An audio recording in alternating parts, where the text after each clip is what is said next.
오늘은 부활 제2주일 하느님의 자비주일입니다. 하느님의 자비에 관해서 생각해보는 주일입니다.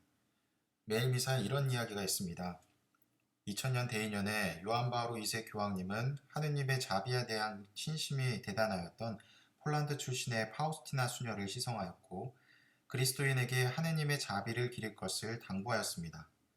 하느님의 자비는 예수님께서 탄생하시고 돌아가시고 부활하신 것을 통해 우리를 구원해 주신 하느님의 자비에 감사드린다는 것입니다. 이 글을 보며 예수님의 죽음은 이해가 되는데 탄생과 부활이라는 측면은 어떻게 이해해야 될까 하고 의구심이 들었습니다. 예수님의 탄생은 불필요한 것이었지만 우리를 위해 예견되어 있었던 것입니다.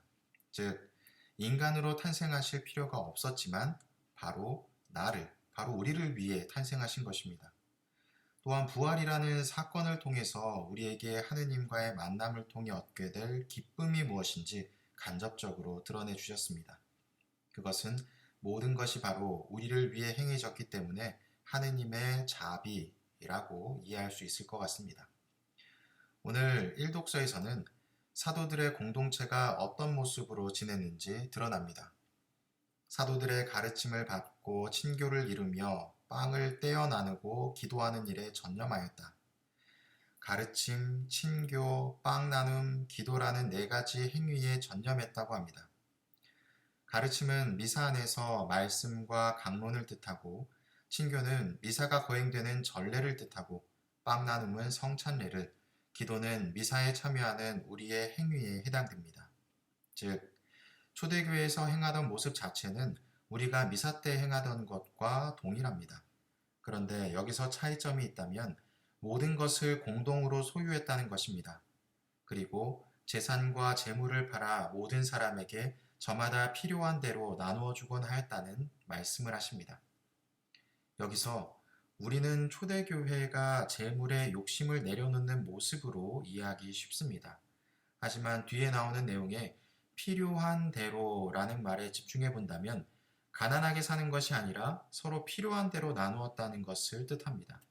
즉, 가난함을 추구하며 내가 가진 것이 아무것도 없는 무소유를 뜻하는 것이 아니라 내가 소유한 것을 필요한 이들에게 나눌 수 있는 모습을 지녔다는 것입니다. 여기서 우리는 자비라는 단어를 떠올려야 합니다. 하나님께서 계획하시고 예수님께서 드러내 주신 자비라는 것은 나를 희생하면서 모든 것을 내어주는 극상의 자비이지만 현실을 살아가는 우리에게 자비라는 개념은 내 것을 나눌 수 있는 마음과 필요한 이들을 찾을 수 있는 의식이라고 볼 수 있습니다.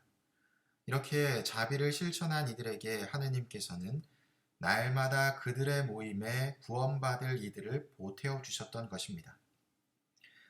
오늘 복음에서는 토마스가 등장합니다. 토마스는 부활하셔서 제자들을 만나셨던 예수님을 보지 못합니다. 무엇 때문인지 그 자리에 없었고 부활하신 예수님을 자신의 눈으로 보고 만지기 전까지는 믿지 못하겠다고 했습니다.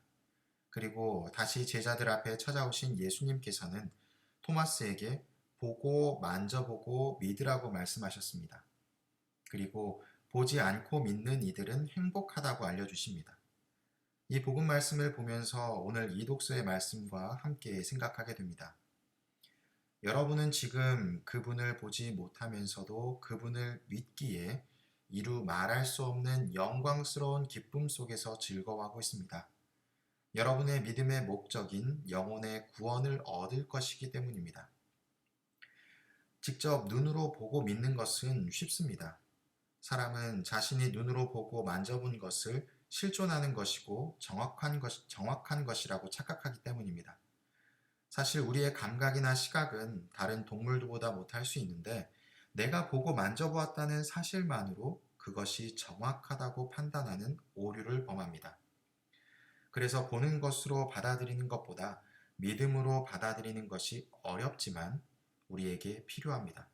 그리고 믿음으로 받아들인 신앙은 영혼의 구원을 얻게 하는 원동력이 될 것이고 나아가서는 보지 않고 믿는 신앙이 보이는 신앙으로 변화되어 지복직관의 기쁨을 얻을 것입니다. 하느님의 자비주일입니다.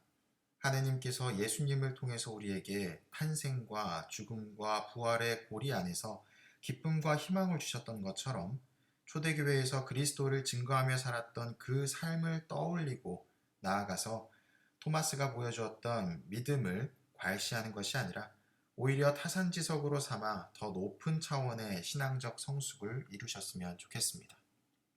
사랑합니다.